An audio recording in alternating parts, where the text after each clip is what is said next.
আজকে ছিল 4th জানুয়ারি Sunday. সকাল থেকে অনেক প্ল্যান ছিল কিন্তু হঠাৎই শরীরটা খুব বেশি খারাপ হয়ে যাওয়াতে সকাল থেকে ব্লগই করতে পারলাম না। যাই হোক তারপরে মাসি এসেছিল। সো এভাবেই দিনটা শুরু হলো। Hi this is Mouli, welcome back to another blog. Thank you so much for visiting my channel and page too. আজকে আমি না শ্যাম্পু করেছি এত ঠান্ডার মধ্যেও একটা ইভেন্ট আছে বলে, এবং তারপর ড্রায়ার দিয়ে অটোমেটিক্যালি হেয়ারটা শুকাতেই হলো। আর আজকে কুলফিকেও চান করানো হয়েছে, তাই ও এখন পালিয়ে বেড়াচ্ছে, কোনোভাবে ড্রায়ারে শোকাবে না, কারণ ও ভয় পায় ড্রায়ার জিনিসটাকে। জানি না কেন, হয়তো স্কিনে ডাইরেক্ট হিটটা পড়ে বলে। মাসি আজকে এই স্টোলটা আমাকে গিফট করলো, ধানবাদ থেকে নিয়ে এসেছে আমার জন্য, খুব পছন্দ হয়েছে আমার। আজকে না আমি লাঞ্চে খেয়ে ফেলেছি একটু পেঁপে দিয়ে চিকেন। খাওয়ার জন্য নয়, তোমরা জানো আমি লাস্ট 1 বছর ধরে ভীষণভাবে ভুগছি। আজকে পেনটা এতটাই রিভাইভ করেছিল, কি বলবো, পুরো মন মেজাজ সব খারাপ হয়ে গেছে।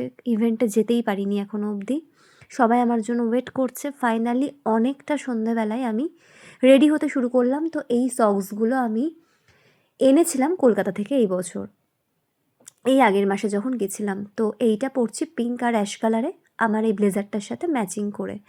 আর এই ব্লেজারটা আজকে পরলাম, ভেতরে ব্ল্যাক একটা সোয়েট শার্ট পরেছি, একটা টপ পরেছি, আর ব্ল্যাক একটা জিন্স পরে নিয়েছি। এটাই হচ্ছে আজকে আমার আউটফিট। জানি না কীভাবে রেডি হব, যাই হোক রেডি তো হতেই হবে। তারপরে কী হলো সেগুলো আমি আর একটা ভ্লগে তোমাদেরকে দেখাচ্ছি। ওখানে আমি কিছুই খাইনি, বাড়ি এসে একটুখানি মা তরকারি আর একটু মাছ দিয়ে আমাকে ভাত খাইয়েছে, কারণ প্রায় 4-5টা মেডিসিন আমাকে খেতে হবে। আর হ্যাঁ, ওখানে যাওয়ার আগেও আমি প্রচুর মেডিসিনস খেয়ে তারপরেই গেছি। একটু মেকআপ করে গেছিলাম, আফটারঅল আমার পছন্দের একটা জায়গায় গেছিলাম, তাই মেকআপটা এখন রিমুভ করবো। আর কুলফিরও খাওয়া দাওয়া হয়ে গেছে, ওকে মা আদর করে ঘুম পাড়াচ্ছে, আর আমি এখন মেডিসিনস নিয়ে বসেছি, সব কিছু খাবো। So tata.